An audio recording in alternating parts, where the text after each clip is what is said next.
Millions of Americans accept chronic fatigue as a normal way of life. They've been diagnosed with thyroid disease, seasonal or food allergies, or are struggling to lose weight or keep it off. Statistics indicate that all of these health issues are currently on the rise. But why? Why are we getting sick? And what's even more alarming is we're getting sick at earlier stages in our lives. Children are now being plagued with what used to be adult illnesses. Today, we're talking to a woman who took back control of her own health, healed her body with natural and wholesome foods, and shares her wisdom and journey with a countless number of people across the country. Her name is Andrea Beaman, and her mission is to inspire all of us to take back control of our own health and live a vibrant life. I'm Catherine Ernst, and this is What Matters Most.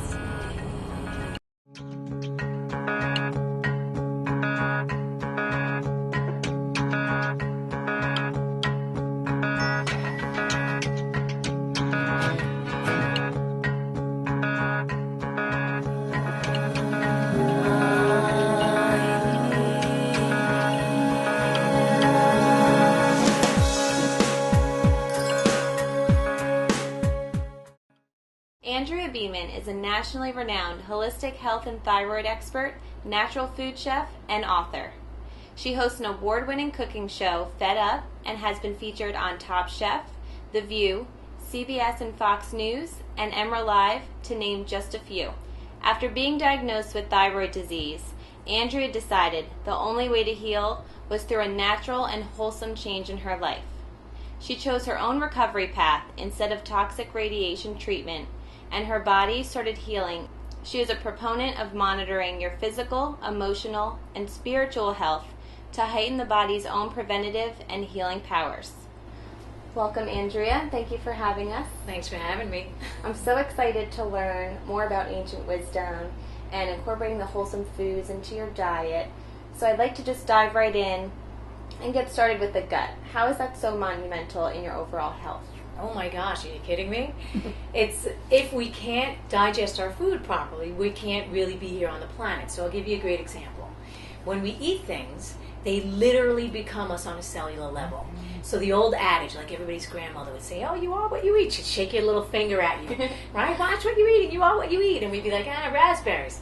But it was so true, because there's an intricate absorption and assimilation process that happens when we eat food. So if I eat an apple, it gets broken down and turned into like mulch in my system, and it gets passed to my small intestine. My small intestine takes what it needs, and then it gets passed down into the large intestine, and then it exits the body.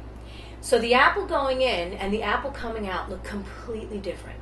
It has been completely transformed. It has been absorbed by me, and then my body releases the waste. So we literally are what we eat. So if we're not able to digest and absorb, we're going to have a terrible time here on the planet. And you see it all the time. You see it with people that have IBS and Crohn's and colitis. They can't have fun. They can't enjoy themselves because they're not digesting. You know, like one of the greatest things is to sit and have a meal and digest it. And, you know, it's like community with your friends and your family. It's an amazing experience. And not everybody gets to enjoy that. Yeah. No, that makes perfect sense. That's why they pay me the big bucks. Now, as far as eating seasonally and taking foods that are from your current location, like we're in the Northeast, right. How important is that? Oh my gosh, I'm going to crumble the food industry right now. It's so important. So I'll give you another example. I live in New York State, right? And in New York State, let's talk about apples again. Right now, apples are practically falling off the trees, hitting people on the head. So they should be eating apples. Right. You go to Florida, the mangoes are practically falling off the trees and hitting people on the head. So the universe, or the earth and her cycles, are telling people exactly what to eat in each area. So again, here I am in New York City. In February, when there's 3 feet of snow outside and it's freezing and it's single digits, I can go into any store, anywhere, and I can get watermelon, I can get cucumber, I can get mangoes, I can get bananas. But what do all those foods do? Watermelon, cucumber, mango, banana, cooling. Cool you off. Yes, they're very cooling. So it's not the right food for me in this environment. Right. So as soon as I leave my house and I go out into the frigid cold air. No matter what I have on, I'm still exposed, right? I still have to go to the train station or get out into the air. I'm still connected to the environment that I live in, even though I'm in a house, right? I go outside, my body goes into a small state of shock, right? It starts to contract. That's my immunity is going to crash. My energy is going to be so absorbed with trying to heat up my system, overly heat my system, because I just had a watermelon salad in my house. Right, that makes sense. Right? So what's going to happen? I'm going to be exposing myself to more colds and flus, sickness, a cold, damp digestive system, which is in Chinese medicine, that's going to lead to a host of problems, from candida to cancer to every other thing that you could think of. So it doesn't mean don't have something that's not in season where you live. Just be conscious that I can't have that every single day in February. I can't have watermelon, right? My body doesn't really want that. It wants roots. It wants tubers. It wants animal proteins. It wants fats. It wants more warming foods. It wants chicken soup, beef stew, lamb stew. That's what your my grandma used to Yes, grandma. That'll be my next book. What grandma said. No, that's true. I've even realized eating foods like that, like oranges or mangoes, because you're craving it because it's been so long. Yeah. And then you go outside and I'm like, why are my hands frozen? That's right. And my nose is dripping like a running faucet. Nose.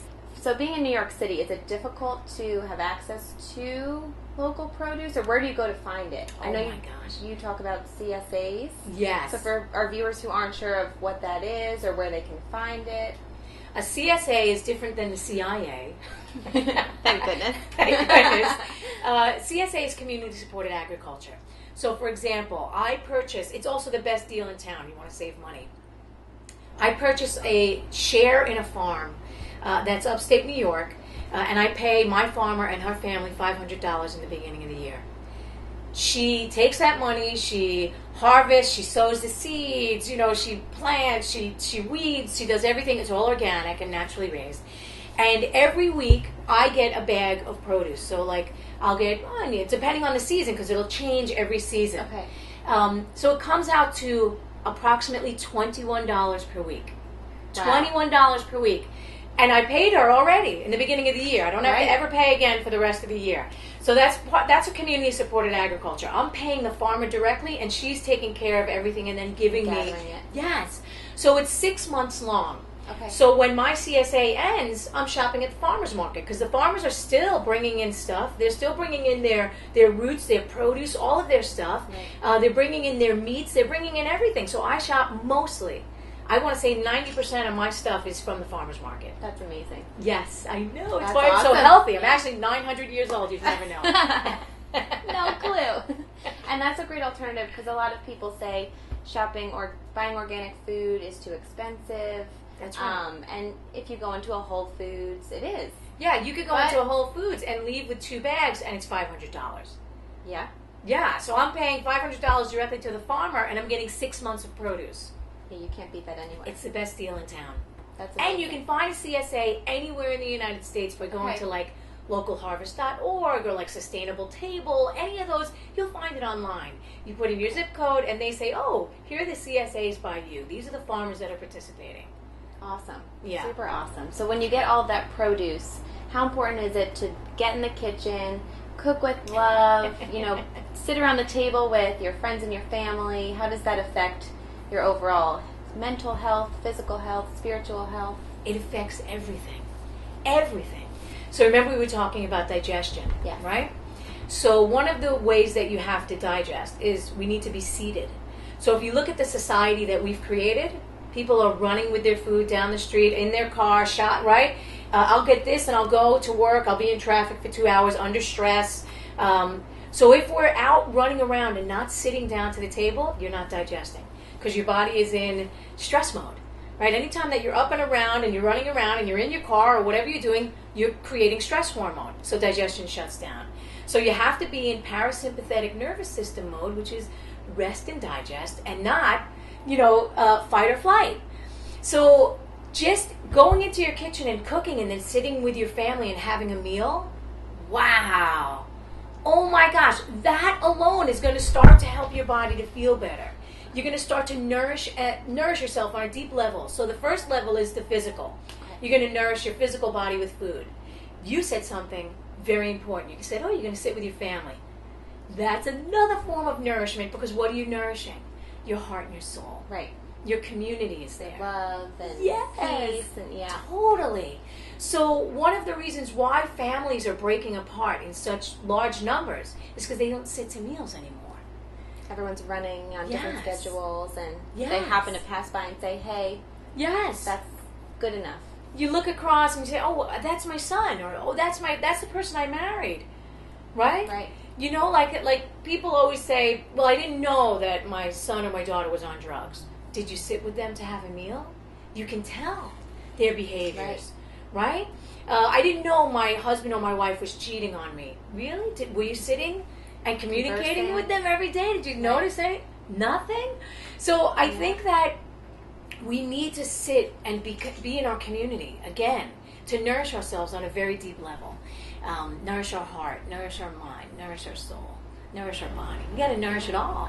It's so amazing how it all goes hand in hand. Yes. How one thing relates to the next, because a lot of times people will wonder if they're just in a rut, or maybe they haven't been eating healthy, or having relationship issues. Right. But you're saying that really, if you tie it all together, it all relates. Oh, totally. Totally. It's so important that we do tie it together, but we live in such a materialistic society that we focus simply on the body. Oh, my cholesterol's high, let's take the cholesterol medication, right? Well, what's causing the cholesterol to go? What's causing the heart and the circulatory system to go out of balance? Is it the food? Is it the emotions?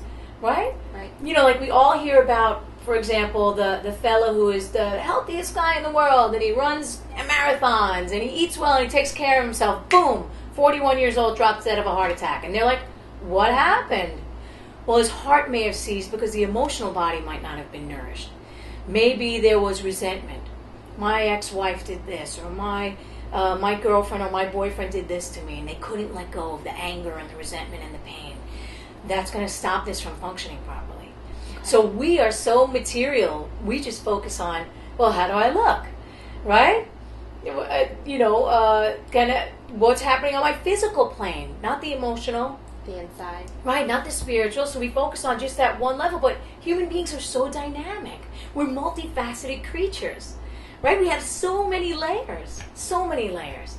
And, we have to look at ourselves that way.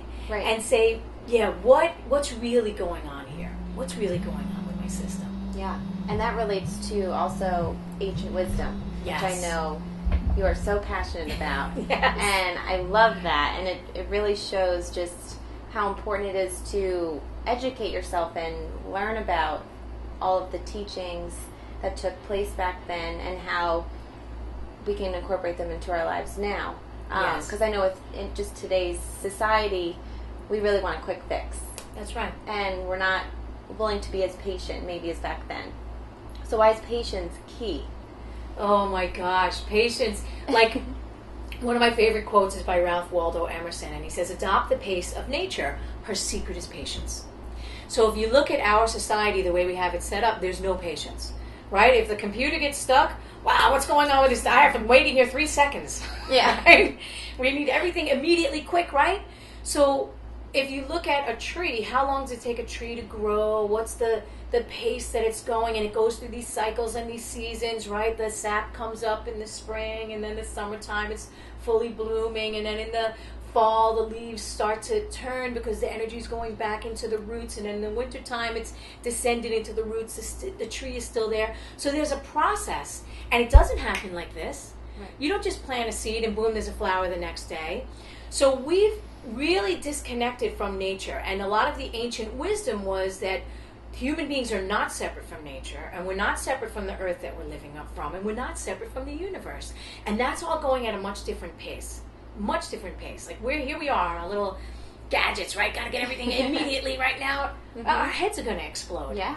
Right? We can't keep up with that kind of pace. So you look around and look what's going on in the world today. Exhaustion, chronic fatigue. People can't get out of bed. They don't want to get out of bed. Depression, anxiety. Because there's an unnatural pace. We can't keep up with that pace in our human bodies. if we were robots, we could keep up with that pace. Right. So I'm a firm believer. I think that we're just creating a planet that's going to be sustainable for robots only. Yeah. I feel like they're almost training us to Yes, function like that. yes. And how also does that tie into the Nietzsche philosophy? Well, that's the classic, that's Okay. the classic of ancient medicine, or Chinese medicine.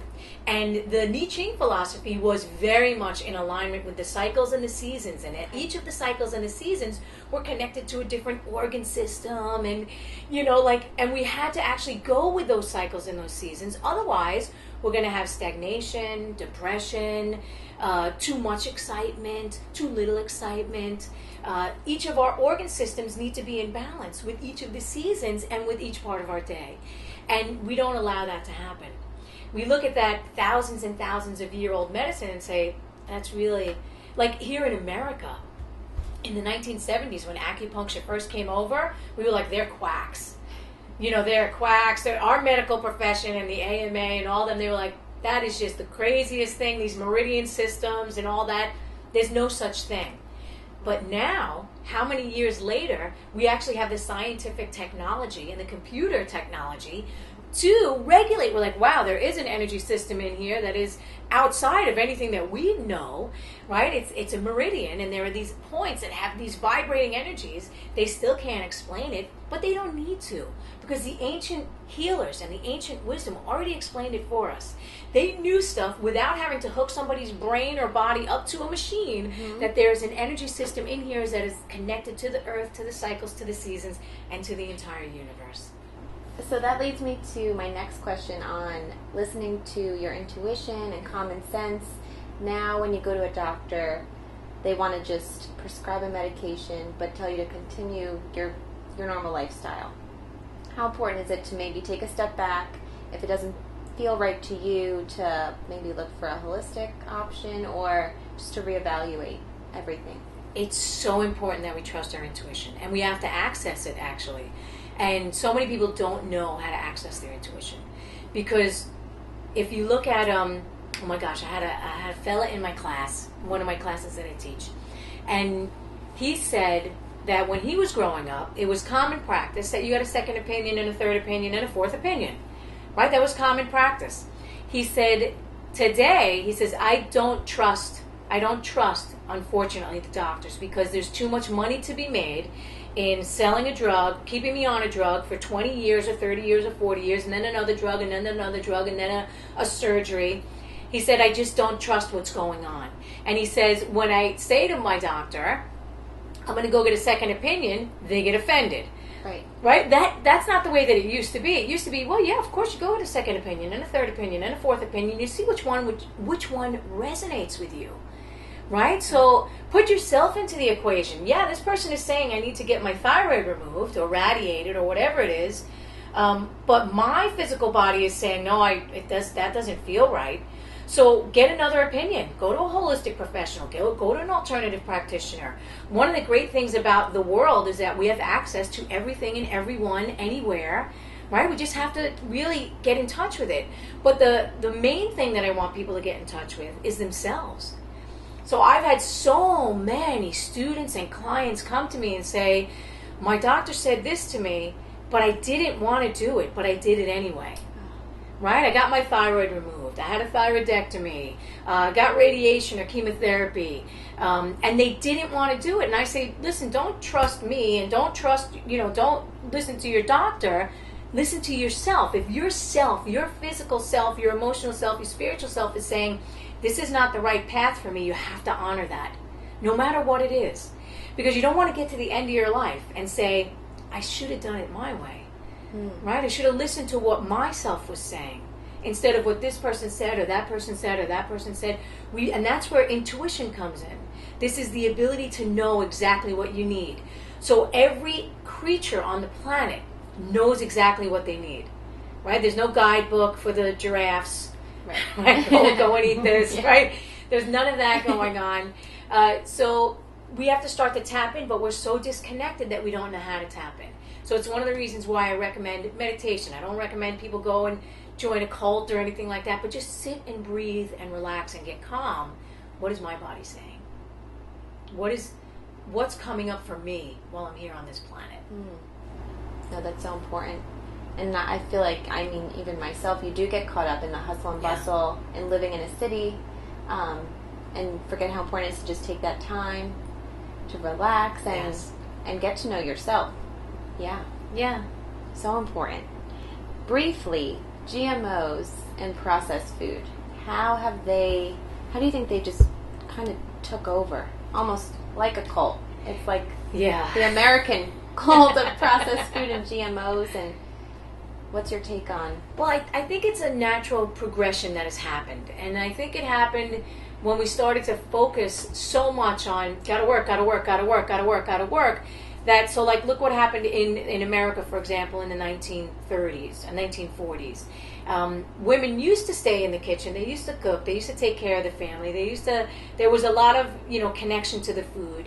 And then the wars came and men were shipped off and a lot of them were getting killed. And, it was Rosie the Riveter said, we can do it, gals, and get out there and work and go to the factories. And we sent the women off into the factories, a lot of them. And they were doing their duty for the country and what they thought was right. And now we need to get them back, right? Women and men, get them back into the kitchen. Because we lost recipes, we lost knowledge, we lost the ability to sit with the family, because there was this emphasis on go out and make the money, go out and keep the system running, right? So I think that it's just been a progression. I don't think that the companies that are creating the GMOs are evil. I think that they're just caught in this loop of got to make the most food for the most amount of people in the shortest amount of time, and they're losing sight of how to really nourish the human being and the human body and the entire system, right? So we're like stuck in a crag. We're like stuck in this material system, forgetting about this material system, right?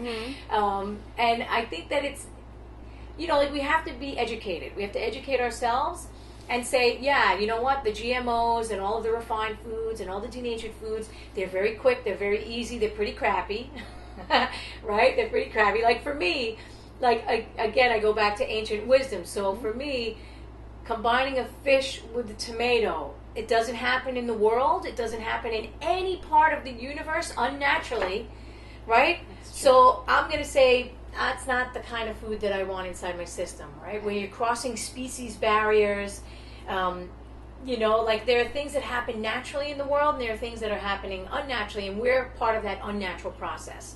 So I think that it's just part of our, like I said, it's our evolution. We're moving toward this, creating a robot planet, right? Because the robots don't really need to be nourished. They just need to go. Yeah, they just need to go. So they don't need a cracker, right? They don't need to sit down and have a meal. So it's just part of where we're going. So we just have to figure out, well, where do I want to go while I'm here on the planet? Do I want to go into the land of the robots where you don't actually need to eat food or be nourished? Right. Or do I want to sit with my family and have a great meal? Yeah, so it comes back to us. Right. What would you say are some of your go-to recipes for people who are in such a rush? What's easy to make kind of all year round? Can you make different types of soups depending on the season? That kind of, say, like a minestrone. I love minestrone. A summer version, a winter version. And how important does that relate to, or what would you say are the main principles of digestion, or the ways to better digest? Well, using those food groups. Yes, like soups are traditional food, right? So grandma would make a soup and you'd have it all week long, right? So you didn't have to get in there cooking every single meal all the time. There's the big pot of soup that's already made for us. And soup contained an ingredient that we've taken out of the diet, and now we're putting it back in, thank goodness. But soup stock, bone stock, right? So we live in this society where we need the prime cuts, just give me the prime rib and all this stuff, and we throw away the bones. Our ancestors didn't do that. They took the bones, they boiled them in the water, they put in lots of vegetables and herbs and all that stuff, and they got this nourishing liquid that was so good for digestion, rich in collagen and liquid aminos, and oh my gosh, you drink that. If you have a cold, chicken soup made from the bone stock, wow, 24 hours, cold is in and out. You take the Theraflu and all the other stuff and you don't eat well, you could be sick for 2 weeks, right? Mm-hmm. So we have to look, what were those traditional remedies, traditional foods? So yes, you can take a minestrone soup And you can change the ingredients. You can make it a spring, a summer, a winter. All you're using the same stock. Use chicken stock in each of those, or vegetable stock in the summer one, right? Or beef stock in the winter. Right. And then just change the vegetables. You have a nourishing pot of soup any time of the year. And then you said, what's your go-to recipe? Yeah. My go-to recipe for any time of the year for the most nourishment is the recipe of loving yourself enough to give yourself a good meal. Right? Where you say, oh my gosh, I love this human being. And I'm only here for, what? How long? I'm going to be in and out of this body in no time. Let me take care of it while I'm here. So the best recipe is love. Okay. Love for self. And that goes with when you're cooking. Because when you're cooking, one of the reasons why Grandma's chicken soup always nourished is because she was cooking with the intention, I love my family. I love my family. I want to take care of them. So that was an ingredient that was put in that you won't find on any recipe. You won't find it, right? Love on there. Yeah. There's some trendy marketing things that are now like with added love, which is great. I love it. What is your main message for our viewers who are going to try to take that next step and love themselves and find a farmer's market close to them? What would you like to leave them off with? Well, I'd like to leave them off with that, take it slow. Take it slow, really. Change doesn't happen overnight. You may get the idea, really, this sounds great. It sounds like a great idea, so take the first step. Find a farmer's market, get some good food, make a recipe. You may get into the kitchen and burn things. So what? You're trying. That's right. What happened when you got onto a bicycle when you were a kid? You got onto the bicycle, you fell. You got back on the bicycle, you fell. You got back on the bicycle until you were riding the bicycle. So the same thing with getting into the kitchen and cooking. We've been so removed from making our own food that you're going to get in there. You're going to burn stuff. It may not come out right. Just be patient. Be patient and be loving. You're going to get it. And if you make yourself an important part of your life, wow. You're doing wonders already. That's right. Now, the mission of What Matters Most is to find people who are inspiring a better tomorrow. So we want to know what matters most to you and what legacy would you like to leave behind? Oh, what matters most to me? I think it's love, like we were talking about love. So love yourself on a deep level, not in a narcissistic way, but in a way like, yes, I'm here on the planet. There's a reason for my being here on the planet. This is a great gift to be here in a human body. Oh my gosh, everybody wants to live in a human body, right? Everybody wants to be in a human body. This is an amazing experience. So life is going to go by very quickly. In the blink of an eye, you're going to wake up, you're going to be 15, then you're going to be 30, then you're going to be 70, then you're going to be 90. So while you're here in this human body, on this planet, make it the best experience ever. Because you don't want to get to the end and go, gosh, I should have done this and I should have done that. Get to the end and go, yes, this was awesome and I'm done and I'm out of here. Awesome. I couldn't have said it better. Thank you so much. You're welcome. You should be so proud. You're so inspiring and doing such an amazing job with educating everyone on the importance of self-love and just nourishing your soul. So thank you so much. You're welcome. Yes.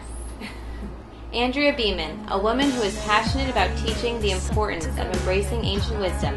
She's a crusader in empowering people to follow their own inner wisdom, a woman who has dedicated her life's work to helping others unlock their body's miraculous power to prevent, treat, and heal disease. She reminds us, once again, that truly the simple things in life are what matters most. If you enjoyed our program, please share it. Become a partner. We welcome your support as we continue to create enlightening episodes and meaningful programming. For more details, check us out at whatmattersmostshow.tv and on Facebook/Experience Nirvana. Namaste. Just going into your kitchen and cooking and then sitting with your family and having a meal, wow. Oh my gosh, that alone is going to start to help your body to feel better. No, that makes perfect sense. That's why they pay me the big bucks. Yes, Grandma. That'll be my next book. What Grandma said. No, a CSA is different than the CIA. Thank goodness. Thank goodness. That's amazing. Yes, I know. It's That's why I'm so awesome. healthy. I'm actually 900 years old. You never know. No clue. So the best recipe is love. Love for self. And that goes with when you're cooking.